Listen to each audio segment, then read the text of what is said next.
Halo saudara, selamat malam. Bagaimana kabar Anda? Semoga selalu sehat. Selain 3 informasi utama tadi, Kompas Malam telah menyiapkan sejumlah sorotan pilihan khusus untuk Anda. Selengkapnya bersama saya, Nitya Anissa, hanya di Kompas TV, independen, terpercaya. Informasi pertama di Kompas Malam, saudara.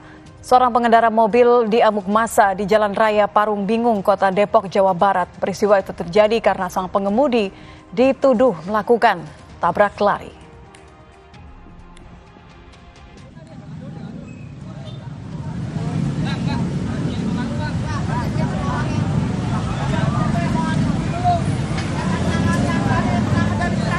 Dalam video tampak massa memaksa pengemudi keluar dengan merusak kendaraan mobil minibus yang dikendarai oleh korban.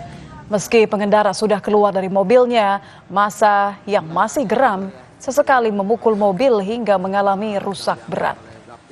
Polisi mengatakan peristiwa ini terjadi berawal dari sang pengemudi berkendara dalam keadaan mabuk dan mengalami pecah ban.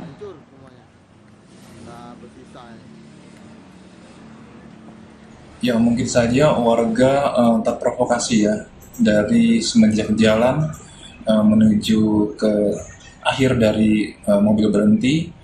Warga merasa bahwa mobil tersebut menabrak dari beberapa pengendara, tapi ternyata diketahui tidak ada korban. Sempat diteriaki tabrak lari, Pak? Ya, beberapa kali diketahui ada beberapa warga yang meneriaki, namun ternyata tidak benar kejadian tersebut.